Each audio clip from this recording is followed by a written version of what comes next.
Fala galera, bom, eu mais uma vez tô com a voz bem ruim. Eu sei que eu falo isso em muitos vídeos, eu queria contar nos dedos, mas eu acho que eu não tenho dedos pra contar quantos vídeos eu já comecei, sendo que minha garganta tava cagada. Mas a questão é que eu já morei em lugares muito frios e lugares muito quentes, e eu tenho uma ideia de que meu corpo não entende muito bem o que tá acontecendo, sabe? Ele tá sempre doente. Eu acho que dos 12 meses do meu ano tem uns 3 que eu passo tossindo. Eu no vídeo de hoje vou juntar dois assuntos que eu queria muito falar com vocês. Um é sobre a série Pose, que eu assisti esses tempos e é uma série maravilhosa. Eu queria passar pra vocês porque ela fala de muitos temas que eu acho muito legais. E ela toca em muitos pontos que eu acho muito importantes. Eu, de fato, queria que essa série fosse passada em todas as escolas do mundo, porque eu acho que as pessoas iam ter cabeças muito mais saudáveis se isso acontecesse. E também queria muito falar com vocês sobre um tema que eu já pensei em fazer um vídeo específico sobre ele, mas eu decidi que eu queria dar um contexto para poder exemplificar melhor, que era o assunto da representatividade, que é uma coisa que eu acho muito importante. Eu acho que muita gente não tem muita noção do que é, ou que não entende muito bem por que é necessário. Enfim, eu queria juntar tudo e eu acho que Pose me deu um pretexto maravilhoso para fazer isso. Quero começar o vídeo pedindo mais uma vez para vocês se inscreverem no canal se vocês ainda não são inscritos, compartilharem esse vídeo com quem ainda não conhece o canal, porque eu tô quase chegando nos 20k e eu tô muito feliz com isso, porque eu não imaginava nem chegar a 1k quando eu comecei o canal, então 20 pra mim é coisa pra cacete. Também pedi pra vocês darem like nesse vídeo, porque várias pessoas chegam no final do vídeo e falam: pô, que maneiro esse vídeo, legal, mas não deixaram o like. E aí eu não sei o que vocês acharam legal. E também avisar que todas as minhas redes sociais estão aqui na tela, então me segue lá. O Instagram, eu sempre gosto de relembrar vocês que é o lugar onde eu mais respondo todo mundo, onde eu mais interajo, que é o lugar que eu mais mexo, que eu tenho mais hábito, então quer falar comigo? Fala no Instagram. Mas então vamos logo começar esse vídeo. Tem muita coisa pra falar.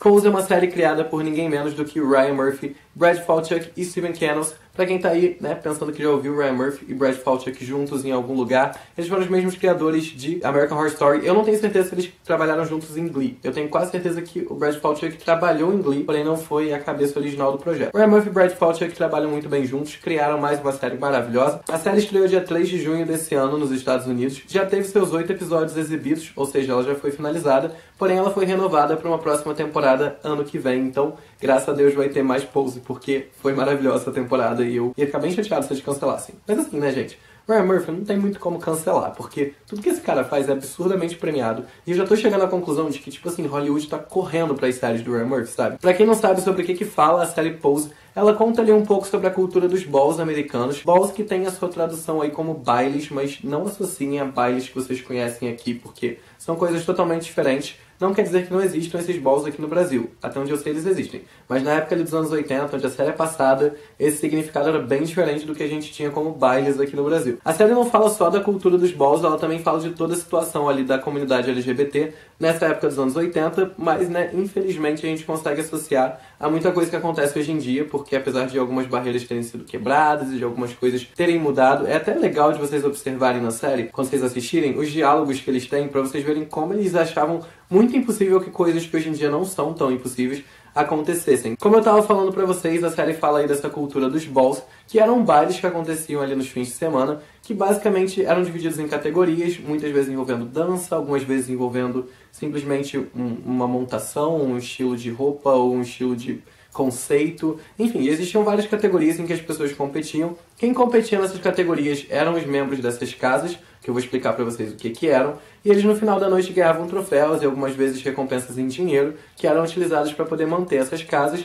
e levar ali o status social da casa. Esse status que eu quero deixar bem claro que ele era levado dentro da comunidade LGBT. Essas casas nunca se popularizaram para fora disso, porque elas ainda eram de um grupo muito marginalizado, então obviamente a ascensão social acontecia só ali dentro do grupo. Depois dessa fase aí dos anos 80, a gente teve sim algumas casas que acabaram sendo conhecidas de forma meio mainstream, conhecidas no mundo todo, mas na época ali que a série é passada, essa fama delas só rolava no meio LGBT mesmo. Bom, agora eu vou explicar pra vocês o que são essas casas que competiam nesses balls, porque eu, quando vi a série, não fazia ideia de que isso já tinha existido e nem que existia até hoje em dia. Bom, eu acho que não é mistério pra ninguém, né, sabendo o que acontece hoje em dia, pensar que nos anos 80 era, assim, muito comum famílias expulsarem das suas casas pessoas que eram membros da comunidade LGBT, ou seja, gays, lésbicas, bissexuais, transexuais, etc. Todos eles acabavam indo pras ruas, muitas vezes vivendo em meio de crime, muitas vezes em prostituição, muitas vezes só morando na rua, tentando viver de alguma coisa, cantando numa praça, enfim, vivendo vidas que acabavam não sendo muito legais porque eles não tinham dinheiro para comer, tinham lugar para dormir. E aí essas casas acabaram surgindo como famílias alternativas para essas pessoas que tinham sido expulsas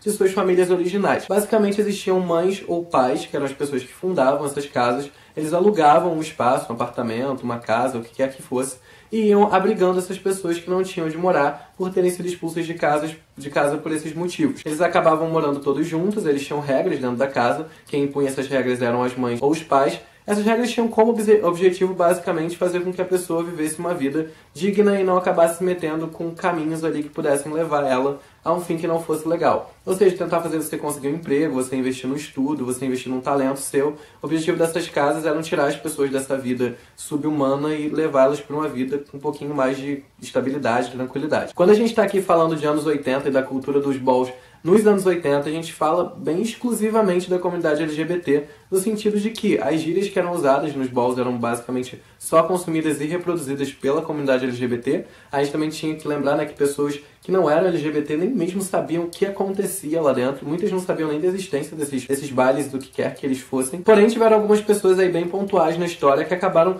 pegando essa cultura dos balls e reproduzindo em mídias que todo mundo consumia. Muitas das vezes as pessoas não sabiam, como eu disse pra vocês, que isso era originário lá da cultura dos balls e por isso acabaram consumindo. Que obviamente uma pessoa que é homofóbica, se ela souber que aquilo ali é fruto de alguma coisa vindo de gays, ela provavelmente não vai querer consumir. Mas muitas vezes ela consome e não sabe que é originário do movimento LGBT. A Madonna, por exemplo, foi uma pessoa que popularizou a dança Vogue com a música Vogue dela, que era um estilo de dança muito usado nos balls, tinham categorias de dança só nesse estilo. E muitas pessoas até hoje falam que a Madonna fez a música inspirada na revista, ou que fez a música inspirada, enfim, no estilo de dança que ela criou, e não entende que esse estilo de dança que ela usou no clipe era originário desse tipo de evento, dessa época da comunidade LGBT. E ela acabou simplesmente passando isso pra mídia mainstream, as pessoas consumiram. Hoje em dia é muito mais disseminado do que era na época, mas ao mesmo tempo ela pegou lá da galera que não era muito vista e resolveu mostrar pra todo mundo. Apesar da série ter esse grupo que compõe ali essa parcela LGBT da época, que eu já vou explicar quem eles são pra vocês, a gente também tem uma outra parte na série que são as pessoas mais tradicionais, ou seja, o casal heterossexual, branco, de classe média, que tá ali ascendendo socialmente, construindo uma família tradicional. O personagem do, acho que o nome dele é Stan, que é interpretado pelo Evan Peters, ele faz um personagem que está sendo contratado por uma empresa ali,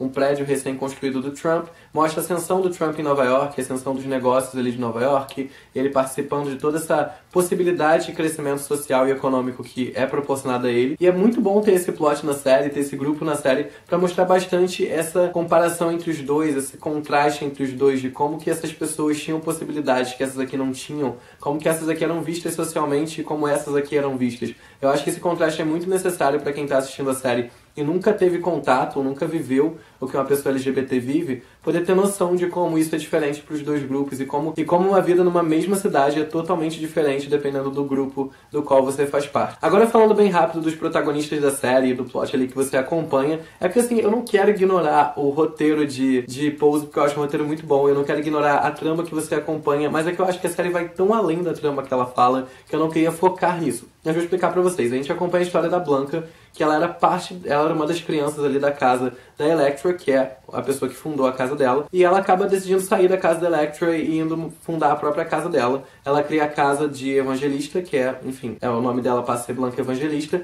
e ela começa a recrutar ali crianças, adotar crianças pra morarem na casa dela e competir nos bailes contra a casa da Elektra, que é a casa de Abundance, que era a casa que ela morava anteriormente. Então, basicamente, a história da série é essa. É a história da Blanca construindo a casa dela, conseguindo fazer a casa dela ganhar um certo status ali dentro da comunidade, e as dificuldades tanto dela de administrar a casa, as alegrias dela de poder proporcionar para essas pessoas um lugar seguro, e também as dificuldades de todas as pessoas que moram na casa da Blanca, que cada um ali enfrenta. Então a gente vai acompanhando ali todas as dificuldades de todas essas pessoas que ocupam esses subgrupos da comunidade LGBT, né, no cenário dos anos 80 em Nova York. Bom, então agora chegamos na parte do vídeo em que eu falo dos motivos pelos quais Pose é uma série excepcional e uma série que tem que ser assistida por todo mundo. Eu vou começar aqui falando a respeito do elenco da série, que é formado basicamente todo por mulheres transexuais, na grande maioria delas negras. Eu não sei se há alguma mulher nessa série que não é negra, mas enfim. Na grande maioria delas são mulheres transexuais negras, e foi o maior elenco transexual já reunido para uma série de TV na história. Ou seja, todas as pessoas transexuais que você vê na série, os personagens transexuais, são de fato interpretados por mulheres transexuais que estão ali contando sua história, né? Nada mais do que no direito delas de interpretar esses papéis e de contar essas histórias que elas sabem muito bem como é que é viver, porque, né, elas viveram de fato, elas vivem até hoje. Já vou chegar aqui no tópico de por que é muito importante que sejam de fato elas que façam esses papéis e não outras pessoas, mas eu vou chegar lá na representatividade. Vamos aqui continuar falando dos motivos pelos quais eu acho que Pose é muito mais do que o roteiro deles, e por isso que eu não queria só falar ali da história da série, queria ir um pouco além. A série também fala sobre o surto de HIV que teve nos Estados Unidos nos anos 80. Foi quando, né, essa pauta se tornou aí mais problemática mediaticamente, onde as pessoas pararam para falar sobre isso. A AIDS acabou matando muitas e muitas pessoas, boa parte delas na comunidade LGBT, o que fez com que muitas pessoas interpretassem o HIV como uma doença exclusiva da comunidade LGBT. Isso, obviamente, é um tabu que eu acho que até hoje as pessoas demoram muito para quebrar. Até hoje essa doença é muito associada à comunidade LGBT. Então, ela mostra bastante isso, mostra também os sintomas de quem contrai HIV, mostra maneiras de você não contrair HIV, quais são as preocupações que você deve ter quando você se relaciona com outras pessoas, e também fala de um ponto muito importante, que é a necessidade de frequentemente você fazer exames e poder detectar se você tem HIV antes de expor outras pessoas à contaminação do vírus, porque, né, se você tem e você não sabe, você tem boas chances de passar para alguém sem você saber. Então, eu acho que a série fala muito nisso de uma forma bem didática, eu acho que mostra uma coisa muito real. Obviamente, a situação de tratamento do HIV, enfim, da vida de quem tinha AIDS naquela época era muito diferente de hoje em dia. Mas toda essa parte de contaminação e necessidade de fazer os exames, enfim, tudo isso é bem atual. Então eu acho que, mais uma vez, Pose faz um puta serviço público fazendo esse tipo de anúncio e fazendo esse tipo de análise sobre essa situação, porque é uma situação que a gente vive até hoje e que eu acho que as pessoas têm muito medo de falar sobre ela. A série fala sobre duas modalidades ali de preconceito. Fala sobre o preconceito sofrido pelas minorias. E eu acho que eles destrincharam bem essa parte dos preconceitos,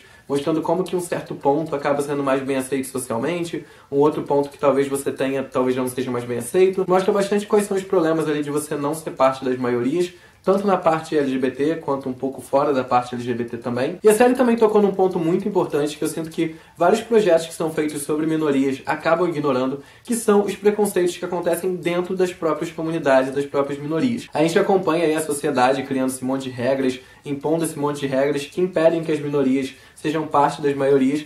E aí quando a gente olha para as minorias, não vou dizer nem a maioria, porque eu acho que são todas, acabam criando algumas regras ali dentro que, sei lá, parece, na minha opinião, pelo menos, parece que criam uma mini versão da sociedade de fora ali dentro, sabe? Meio que impondo que você tem que ser de uma certa forma dentro daquele grupo. O que eu acho muito triste, porque quando a gente fala de pessoas que compõem minorias, a gente tá falando de pessoas que vivem opressão, que já viveram opressão, que sabem o que é estar por fora, que sabem o que é não serem representadas ou não serem, enfim, admiradas e respeitadas. E você criar normas dentro desses grupos minoritários que fazem esse tipo de opressão com pessoas que já passam por isso em outras instâncias é uma coisa muito sem sentido. Os grupos minoritários, eles deveriam se juntar justamente para poder lutar pelas coisas como eles fazem. Mas dentro dos grupos minoritários, muitas e muitas vezes você tem, né, o padrão do grupo minoritário. Ele tem aquele padrão que não chega a ser padrão porque ele não é padrão socialmente, mas dentro daquele grupo ele acaba criando uma divisão também que não é saudável. Então a série mostra muito bem isso, e é uma pauta que eu acho que muitos trabalhos que são feitos em cima de grupos minoritários não mostram e que acontecem. Então eu acho que, né, se acontece a gente tem que mostrar. A série também foca num outro ponto muito importante, que é a dificuldade de pessoas que são parte de grupos minoritários.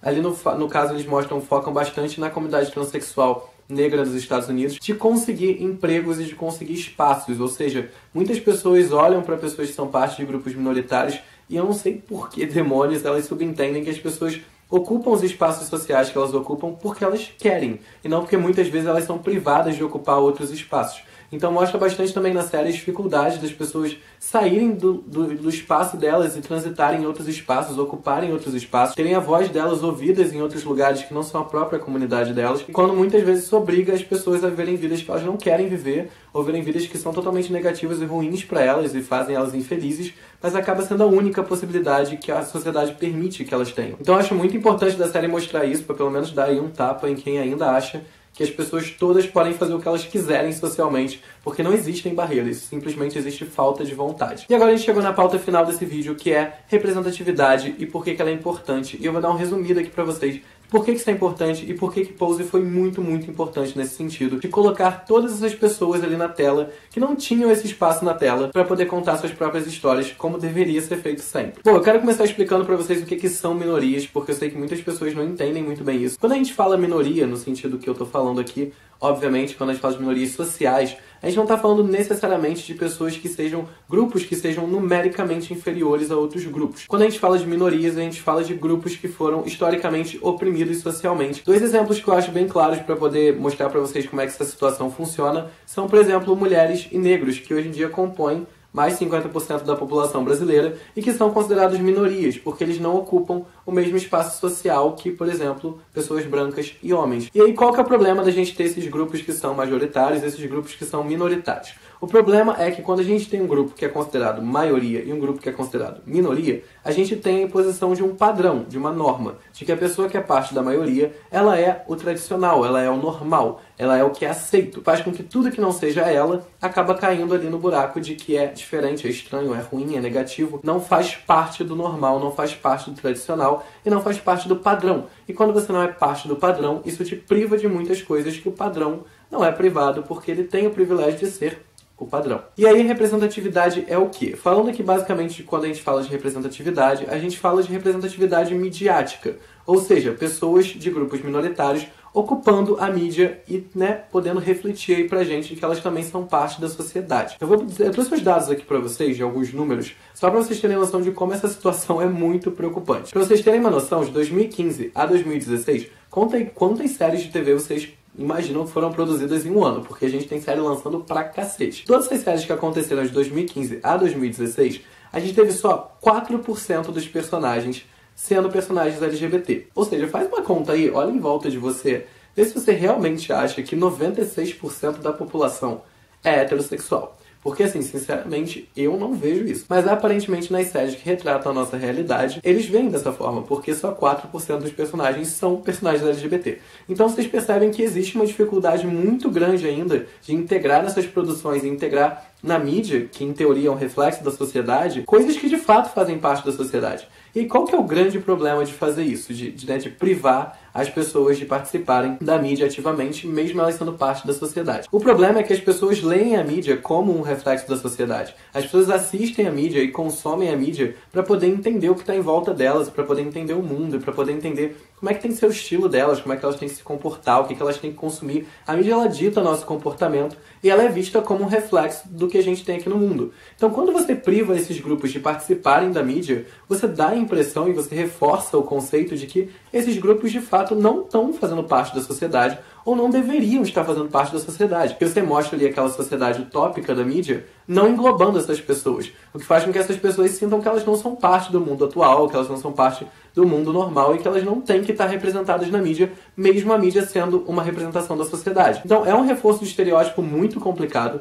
que gera inúmeros problemas sociais, principalmente o problema de as pessoas não terem contato com o que não é elas mesmas. Pessoas que são cis, branco, heterossexuais de classe média, muitas vezes consumindo a mídia, não têm contato com grupos que não são esse grupo, mesmo sabendo que quando elas saírem da casa delas, elas vão ter contato com esses grupos porque eles fazem parte da sociedade. Então, quando você tem uma série como Pose, que foca em uma realidade totalmente diferente do que a gente está acostumado de ver na mídia, e pega pessoas que de fato são parte desse grupo e contam essas histórias e vivem essas histórias normalmente, para poder contar a história delas ali na tela, isso é muito importante porque as pessoas podem ver isso sendo trazido por quem realmente vive aquilo. E vendo que aquilo ali não é uma coisa que tem que ser ignorada, aquilo ali não é só parte da série. Aquilo ali é a vida real. Apesar de a mídia ignorar que isso acontece e que essas realidades existem, elas existem. E não tem nada mais certo do que a gente poder passar isso para as pessoas, já que elas estão ali, em volta da gente o tempo todo, a gente só ignora que elas estão ali. Então, só para concluir, a representatividade é muito importante para quem faz parte desses grupos, poder ver eles mesmos ali na tela e poder saber que eles estão fazendo sim parte da sociedade e estão integrando esse mundão aí que a gente vive. Porque, esse mundão é de todo mundo, ele não é só das maiorias. Mas é isso, espero que vocês tenham gostado do vídeo. Desculpa se ele ficou muito grande, mas eu queria muito dizer isso pra vocês, porque eu acho que é um tópico muito importante. Não esquece de se inscrever aqui no canal se você ainda não é inscrito, dá like nesse vídeo se você ainda não deu, e me procurar lá nas redes sociais, estão todas aqui embaixo. Também não esquece de deixar sugestão aqui pros próximos vídeos, eu vou estar sempre lendo, então sempre comenta aqui embaixo o que vocês acharam. E é isso, espero que vocês tenham gostado, e até o próximo vídeo.